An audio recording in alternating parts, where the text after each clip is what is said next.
오늘 우리에게 주신 하나님의 말씀은 사도행전 14장 1절부터 7절까지의 말씀입니다. 이제 제가 하나님의 말씀을 봉독합니다. 하나님의 말씀을 보면서 들으십시오. 이에 이고니온에서 두 사도가 함께 유대인의 회당에 들어가 말하니 유대와 헬라의 허다한 무리가 믿더라. 그러나 순종하지 아니하는 유대인들이 이방인들의 마음을 선동하여 형제들에게 악감을 품게 하거늘 두 사도가 오래 있어 주를 힘입어 담대히 말하니 주께서 그들의 손으로 표적과 기사를 행하게 하여 주사 자기 은혜의 말씀을 증언하시니 그 신의 무리가 나뉘어 유대인을 따르는 자도 있고 두 사도를 따르는 자도 있는지라. 이방인과 유대인과 그 관리들이 두 사도를 모욕하며 돌로 치려고 달려드니 그들이 알고 도망하여 루가오니아의 두 성 루스드라와 더베와 그 근방으로 가서 거기서 복음을 전하니라. 아멘. 이 말씀은 오늘 우리에게 주신 하나님의 말씀입니다. 하나님께서 오늘도 이 말씀을 통하여 우리에게 은혜 주시기를 원합니다. 아멘. 잠깐 기도하시겠습니다. 하나님 감사합니다. 이 시간 주님의 말씀을 함께 나누고자 합니다. 오늘 주신 말씀을 통해서 그 말씀 가운데 담겨있는 온전하신 그 하나님의 뜻을 깨닫게 하여 주시고 그 말씀을 가지고 또 한 주간의 삶을 또한 살아갈 수 있도록 인도하여 주옵소서. 예수님의 이름으로 기도드립니다. 아멘. 아멘.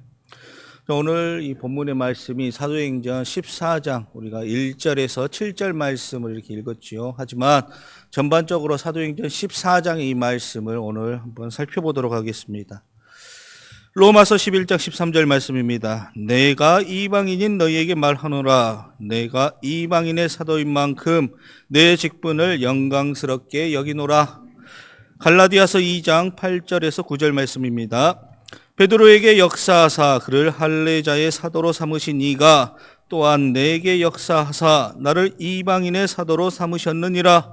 또 기둥같이 여기는 야고보와 게바와 요한도 내게 주신 은혜를 알므로 나와 바나바에게 친교의 악수를 하였으니 우리는 이방인에게로 그들은 할례자에게로 가게 하려 함이라. 아멘. 사도 바울의 고백의 말씀입니다. 다메섹 도상에서 예수 그리스도를 만나기 전 사울은 예수님을 믿는 성도들을 감옥에 가두고 고문하였던 핍박하였던 자였습니다. 예루살렘 교회를 핍박하는 것에 만족하지 아니하고 그는 살기가 등등하여 대제사장을 찾아가 다메섹 회당에 가져갈 공문을 청하였습니다. 다메섹에 있는 성도들을 붙잡아 예루살렘으로 데려오기 위함이었습니다. 하지만 핍박자로 다메섹 길을 가던 그에게 예수님께서 찾아오셨고 사울은 회심하게 됩니다. 예수 그리스도를 믿는 성도들을 핍박하였던 그는 이제 그의 삶을 완전히 돌이켜 예수 그리스도를 전하는 복음의 전도자의 삶으로 바뀌게 됩니다. 오늘 본문의 말씀은 복음 전도자의 사명을 받은 사도 바울이 안디옥 교회에서 파송을 받아 1차 전도 여행을 하는 내용으로 이루어져 있습니다. 바울은 바울과 바나바와 함께 안디옥 교회로부터 파송을 받게 되었고 그들은 예루살렘 지역이 아닌 유대 지역을 떠나 이방 지역으로 가서 복음을 전하였습니다. 앞으로 펼쳐질 사도행전의 내용이 이방 지역에서 복음을 전하는 바울의 전도 사역을 우리에게 말해주는데 이와 같은 이방 지역에서 이 복음을 전하는 바울과 바나바의 모습을 통해 복음 전도자의 모습이 어떠한지 우리가 이 땅에서 복음의 전도자로서 어떠한 삶을 살아야 할지 한번 나눠보도록 하겠습니다. 말씀은 교훈합니다. 복음 전도자는 복음 전파할 때에 담대합니다. 1차 전도 여정 중에 바울과 바나바는 이고니온에 도착합니다. 그리고 그들이 복음을 전하는데 먼저 그들이 복음을 전한 곳은 회당이었습니다. 1절 말씀입니다. 이에 이고니온에서 두 사도가 함께 유대인의 회당에 들어가 말하니 유대와 헬라의 허다한 무리가 믿더라. 아멘. 이전과 마찬가지로 어느 때처럼 이고니온에서도 바울과 바나바는 회당을 중심으로 복음을 전하였습니다. 그들은 왜 이방 지역에 있는 회당을 중심으로 복음을 전파하였을까요? 민족의 구원을 위해 복음 전파에 주력했기 때문일까요? 회당에서 헬라파 유대인뿐 아니라 이방인으로 개종하여 들어온 유대인들도 있었습니다. 곧 다른 민족도 섞여 있었다라는 것이죠. 하지만 회당에 있는 유대인들의 공통점은 하나님을 믿고 있었습니다. 하나님을 알고 있었습니다. 바울과 바나바는 복음을 전하기 위한 접촉점을 찾고 있었고 그 접촉점은 하나님을 알고 있다는 것입니다. 하나님을 알고 믿으며 구약 성경을 알고 믿는 그들에게 구약에 비추어 예수가 그리스도임을 전하는 것이 복음 전파를 위한 접촉점이 된 것입니다. 그렇기에 1절 후반부 유대와 헬라의 허다한 무리가 믿더라는 놀라운 일이 일어날 수 있게 되었습니다. 우리도 복음을 전할 때 복음 전파를 위한 접촉점이 필요합니다. 영국의 성공회 소속 선교사 에드위나는 하나님으로부터 부름을 받고 선교 본부의 파송을 요청하였습니다. 그러나 여성이라는 이유로 번번이 거절을 당했습니다. 그러던 중 자원의 미국 시카고로 가서 장려촌의 선교사가 되었습니다. 그들과 함께 기숙하며 건강과 복지를 담당했습니다. 그들을 상담하고 간호하고 헌신하였으나 그렇지만 한 사람도 구원하지 못했습니다. 그러던 어느 날 취계 손님이 와서 돈을 주고 이 에드위나를 사겠다라고 했습니다. 나는 장녀가 아니다라고 말하면서 그는 선교를 끝납니다. 선교하러 왔다가 장녀가 되는 순간입니다. 느헤미야처럼 간절한 기도를 드렸습니다. 그때 여주인이 취객에게 말했습니다. 오늘 밤에는 이 에드위나는 안 됩니다. 그래서 취객이 왜 안 됐느냐라고 물었습니다. 그래서 여주인이 대답하기를 에드위나는 지금 에이즈에 걸렸습니다 라고 대답을 하였더니 이 취객은 그 소리를 듣고 도망쳐 버렸습니다. 에드위나는 장려촌 선교가 쉬운 일이 아니라는 것을 알고 떠나기로 결심했습니다. 그런데 다음 주일 낮 예배에 많은 장녀들이 참석했습니다. 감격스러운 예배를 드렸습니다. 에드위나 선교사는 진정한 희망과 감사를 가지고 하나님께 눈물의 예배를 드리고 본격적으로 장려촌 선교를 시작하였습니다.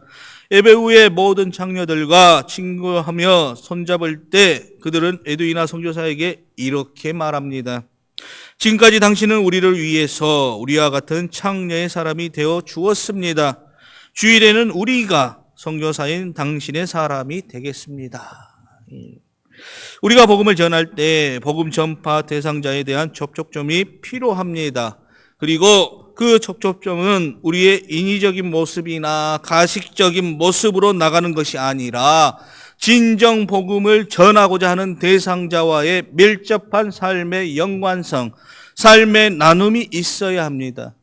바울과 바나바가 복음 전파를 위해 회당이라는 접촉점을 찾은 것처럼 에드위나 선교사가 장녀들에게 복음을 전하기 위해 직접 그들의 삶 속에서 함께 함으로 복음을 전파하였던 것처럼 그냥 무작정 예수가 그리스도임을 전하기 이전에 먼저 그 복음을 듣고 믿게 할 삶을 함께 나누며 마음을 함께 나눌 수 있는 이 접촉점이 찾아야 하는 것이죠. 필요하다는 거예요. 우리의 삶도 마찬가지입니다. 우리가 복음을 전할 복음 전파 대상자가 있을 겁니다. 그렇죠? 우리의 가족들이나 우리의 이웃이나 우리의 직장 동료가 될 수가 있습니다. 우리 안에 복음 전파 대상자에 대한 안타까움과 그들을 위한 뜨거운 열정이 있다면 우리는 끊임없이 대상자와의 접촉점을 찾을 것이고 어떻게든 복음 전파를 위해서 몸부림치게 될 겁니다. 다시 한번 우리의 삶을 돌아보고 복음 전파 대상자와 삶과 마음을 나눠 입술의 복음이 아니라 심령의 나눔의 복음으로 가정과 이웃과 직장, 이 세상을 변화시키는 믿음의 귀한 백성들이 다 되시기를 원합니다. 바울과 바나바는 회당이 나는 접촉점을 찾아서 복음을 증가했습니다. 그들의 복음을 듣고 유다와 헬라의 허다 무리가 믿었습니다. 하지만 복음을 듣고도 순종하지 아니하고 악한 마음을 품는 사람들이 있었습니다. 2절의 말씀입니다. 그러나 순종하지 아니하는 유대인들이 이방인들의 마음을 선동하여 형제들에게 악감을 품게 하거늘. 다른 뜻은 없었습니다. 단지 내가 만난 예수님을 증거하고 싶고 그 예수님을 믿고 함께 구원받고 싶은 마음이었습니다. 그래서 복음을 증거했습니다. 죽어버린 우리의 영혼을 살릴 수 있는 유일한 이름인 예수 그리스도를 증거하였습니다. 선으로 이웃들에게 나아갔습니다. 하지만 그들은 선을 선으로 받지 아니하고 악으로 받았습니다. 이방인들의 마음을 선동하여 악한 감정을 품게 만들었습니다. 사람들의 눈초리가 심상치 않습니다. 이대로 있다가는 몰매 맞을 상황입니다. 그러나 두 사도는 두려워하지 않았습니다. 오히려 더욱 담대히 복음을 증거하였습니다. 3절 말씀입니다. 두 사도가 오래 있어 주를 힘입어 담대히 말하니 주께서 그들의 손으로 표적과 기사를 행하게 하여 주사 자기 은혜의 말씀을 증언하시니. 아멘.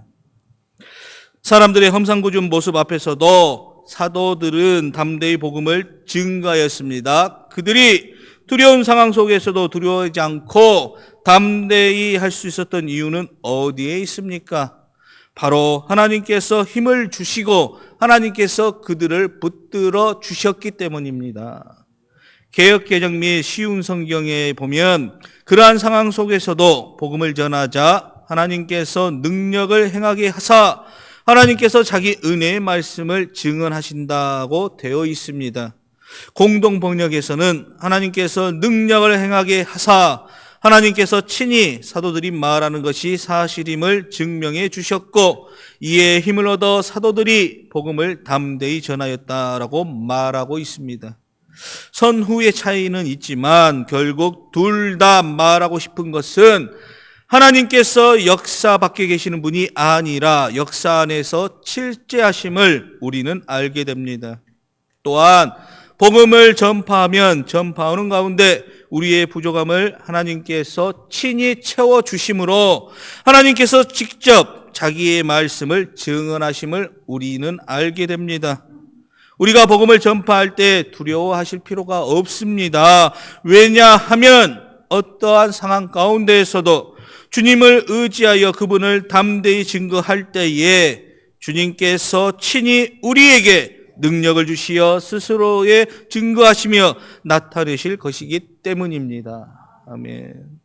사랑하는 성도 여러분, 진정한 복음 전도자의 복음을 전파할 때에 담대합니다. 어떠한 상황 속에서도 두려워하지 않습니다. 그들이 두려운 상황 속에서도 두려워하지 않고 담대히 나아갈 수 있는 것은 능력이 좋아서, 그들의 담력이 좋아서가 아닙니다. 복음 전파할 때 하나님께서 함께 해 주실 것이라는 믿음, 하나님께서 우리에게 능력을 주셔서 내가 아닌 나를 통해 하나님께서 스스로 증거하시며 나타내실 것을 믿기 때문이지요. 역사 안에 실제하시며 지금도 우리를 통해 역사하시는 그 하나님을 붙잡고 담대히 세상을 향해 복음을 들고 나가는 믿음의 귀한 백성들이 되시기를 원합니다. 아멘. 말씀은 교훈합니다. 복음 전도자는 드러난 영광을 하나님께 돌립니다. 사도행전 3장 미문 앞 안진뱅이 사건을 연상케 하는 사건이 오늘 본문의 말씀에도 나타납니다. 바울과 바나바가 이고니온을 떠나 루스드라에서 복음을 전파할 때 걷지 못한 사람을 만나게 되지요. 그리고 바울이 그에게 구원받을 만한 믿음이 있는 것을 보고 그에게 일어나라 명하였고 그 사람이 일어나 걷는 놀라운 사건이 일어나게 됩니다.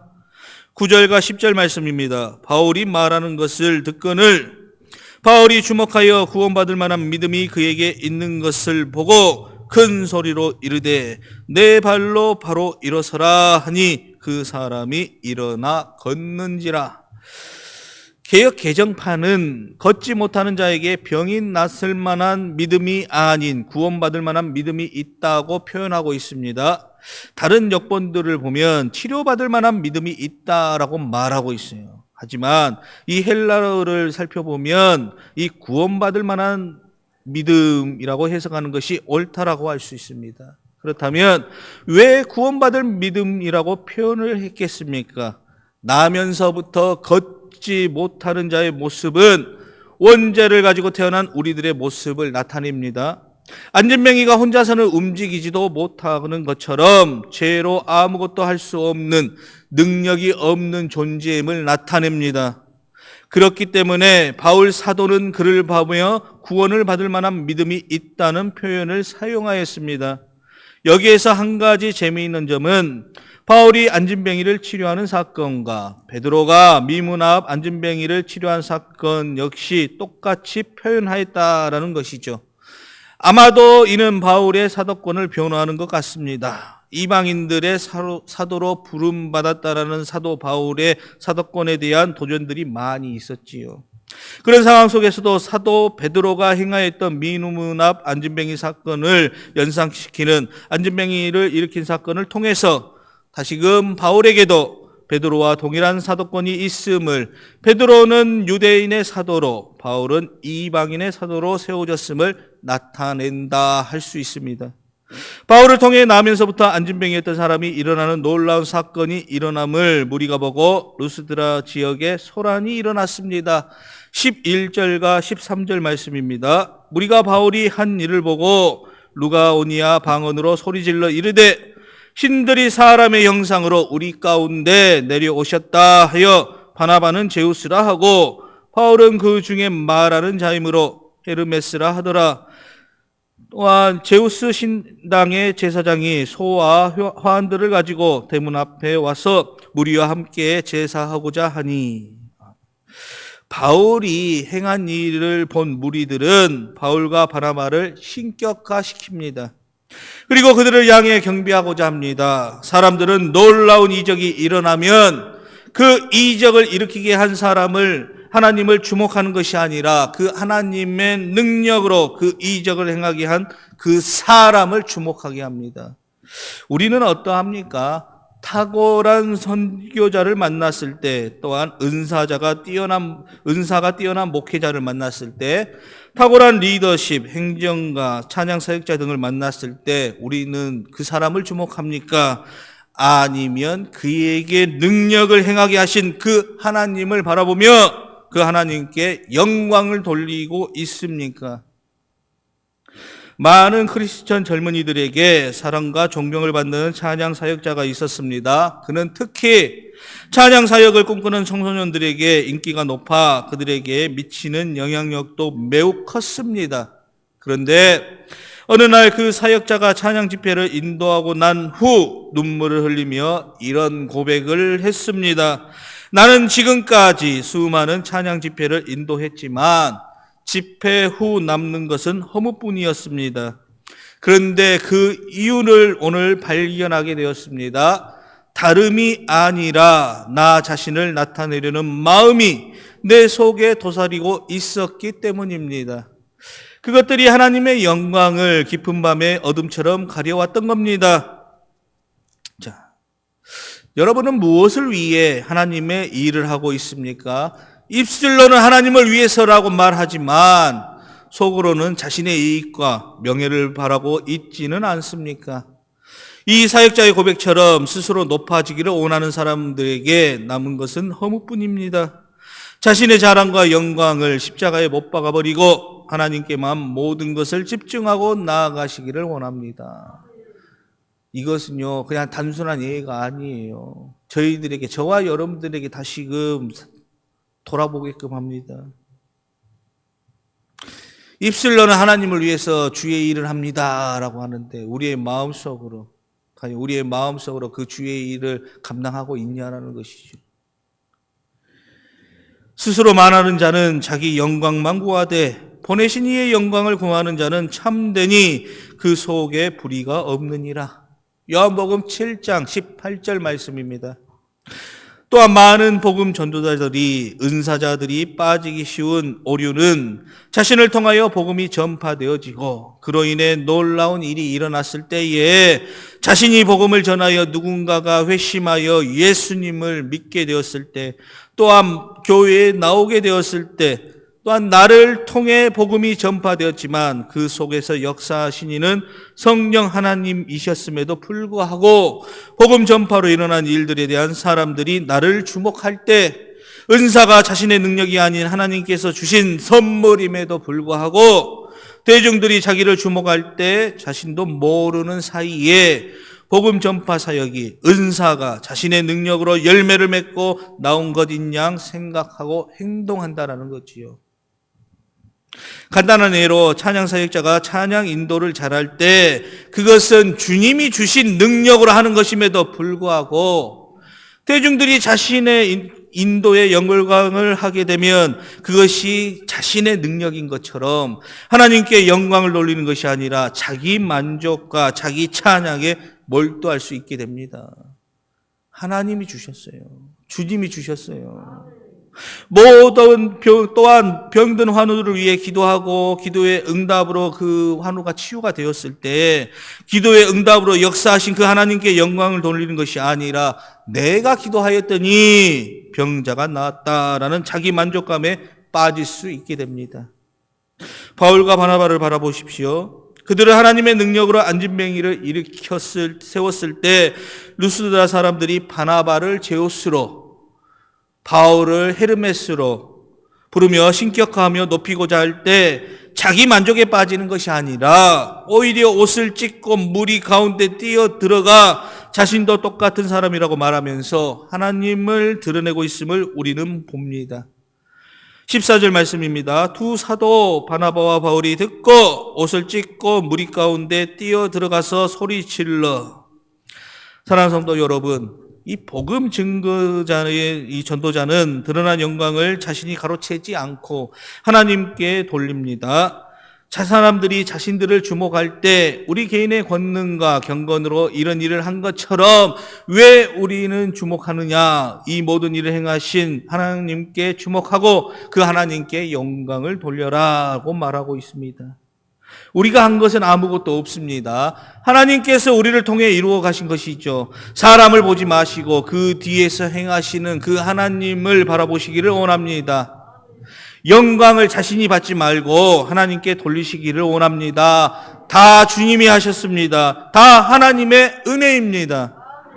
우리의 입술의 고백처럼 하나님께서 영광 돌리는 믿음의 귀한 백성들이 되시기를 원합니다. 그렇게 착각 속에 빠지니까 이단이 나오는 겁니다. 수많은 교주들이 탄생하는 거예요. 말씀은 교훈합니다. 복음 전도자는 사명을 잊지 않습니다. 자, 여러분들 죄인은 말이죠. 근본적으로 하나님의 말씀을 싫어합니다. 죄의 시작이 바로 하나님을 향한 교만과 이 욕심으로 시작되었기 때문입니다.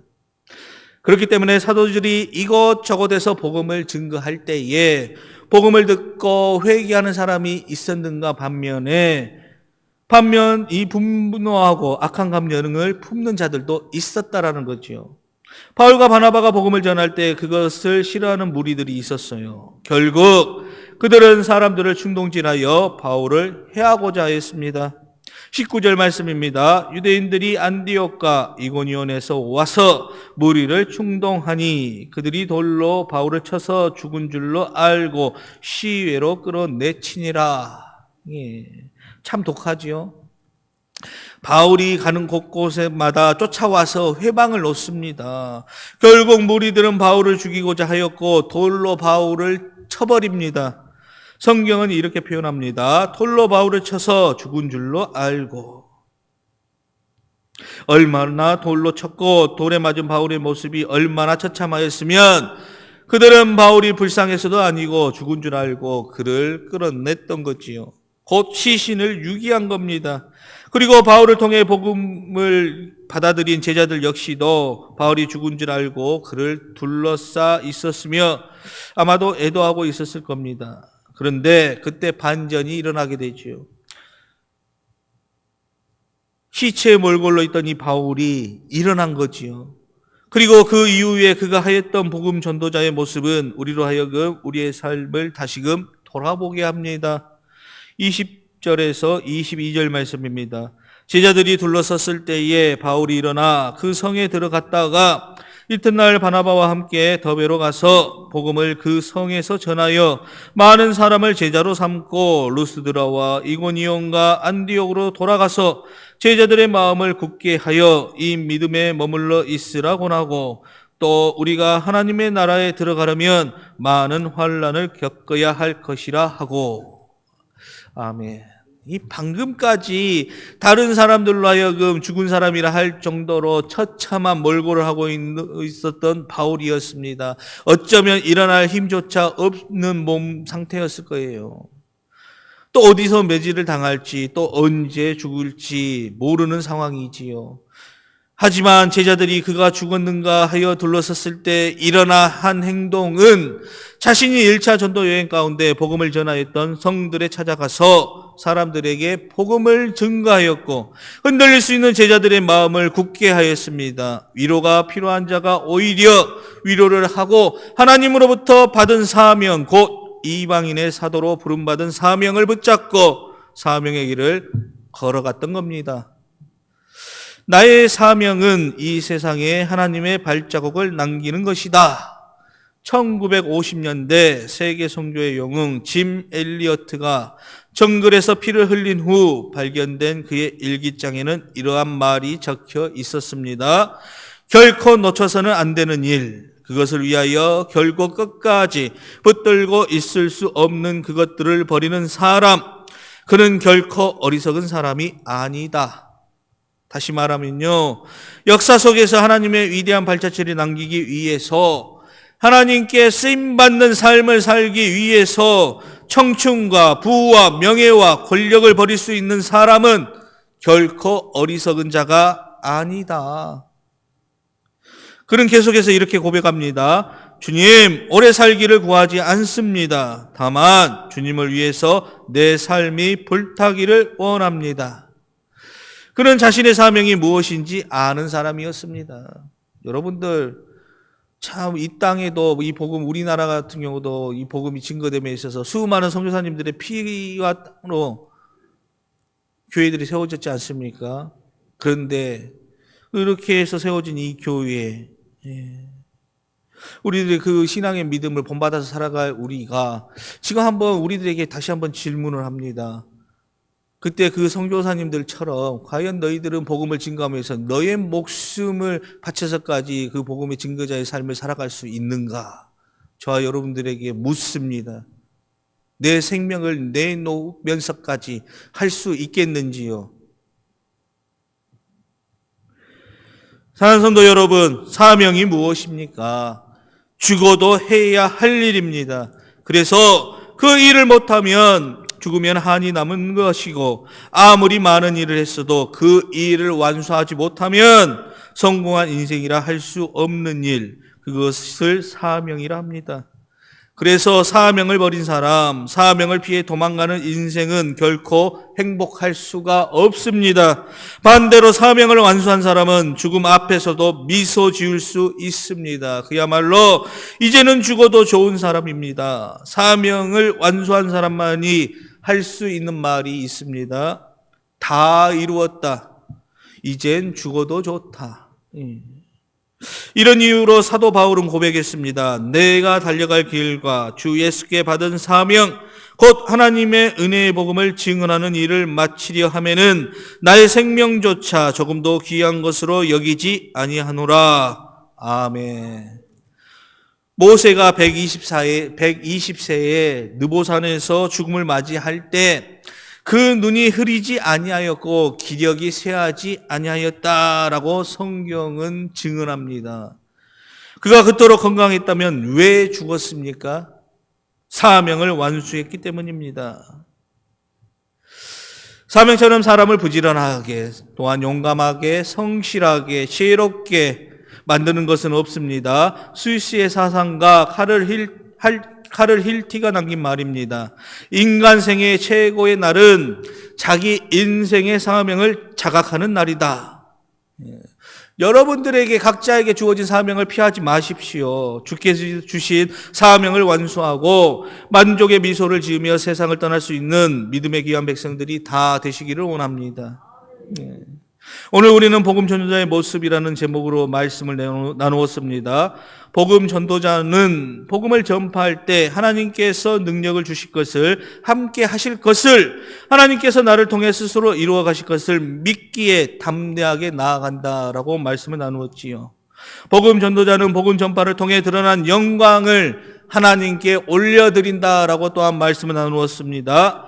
복음 전도자는 자신에게 맡겨진 사명을 잊지 않고 완수합니다. 이 말씀을 잊지 마세요. 사랑하는 성도 여러분, 이 세상을 살아가면서 우리에게 주신 사명을 깨닫고 맡겨진 그 사명에 따라 담대함으로 나아가며 오직 하나님께만 영광을 올려드림으로 믿음으로 승리하는 복음 전도자들이 다 되시기를 주님의 이름으로 축원합니다. 아멘. 기도하시겠습니다. 하나님,